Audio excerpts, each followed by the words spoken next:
at 6. We are waiting for former President Donald Trump to land in New Jersey just hours after pleading not guilty to federal charges in Miami. I'm Rick Fulbaum. And I'm Sean Gables. Trump is accused of mishandling highly classified documents. Moments after his arraignment in Florida, the former president's motorcade was bombarded with supporters, protesters, and reporters. And before taking off, he spoke publicly for the first time since facing a judge. I think it's a rigged deal here. We have a rigged country. We have a country that's corrupt. We have a country that's got no borders. We have a country that's got nothing but problems. We're a nation in decline, and then they do this stuff. The former president faces 37 criminal counts.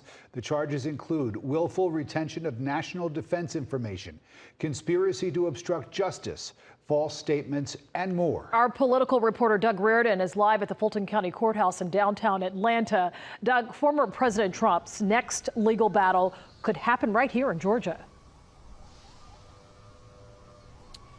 Right, it absolutely could. We, in fact, anticipated. And those scenes that we've been seeing outside of the federal courthouse in Miami, packed with former President Donald Trump's supporters, could unfold here outside of the Fulton County Courthouse as early as August if charges come against the president and some of his allies for their alleged tampering in the 2020 election results here in Georgia. But for today, it is all about what is happening in Miami and those very serious and historic federal charges.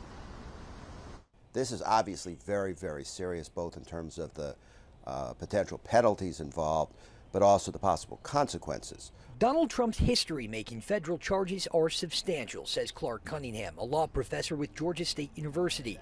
You may have heard them categorized as mishandling of classified documents, but Cunningham says the charges are far worse than that. And what he's accused of is having unauthorized possession and control of those documents relating to the national defense and refusing to give them back to the United States. That's a very different and more serious crime. In other words, it's not Trump's handling of the documents, it's that he wasn't allowed to have them in the first place and allegedly refused to return them. The charges Trump faces carry between 5 and 20 years in federal prison, but Cunningham thinks because of his age and status as a former president, Trump likely won't see the inside of a cell if he's convicted. And as he campaigns, the things he says can come into prosecution in Miami and here in Georgia. So anything he said at the GOP convention last Saturday, what he said in New Hampshire, what he says on the campaign trail, all of which is recorded, any of those statements could be introduced against him at a criminal trial. Even Georgia Governor Brian Kemp, on the eve of Trump's arraignment, making another plea to Republicans to move on from the former president. That we have to have a candidate that tells people what we are for and stay focused on the future, and then we have to be able to win to govern. Now, Cunningham added that there is nothing stopping the former president from running for re-election, as he, of course, intends to do in the upcoming 2024 election cycle. He could run under indictment. He could run from a jail cell, Cunningham said. The only thing that could prevent him from running would be a third impeachment if Congress decides to go ahead with that, which they are within their rights to do.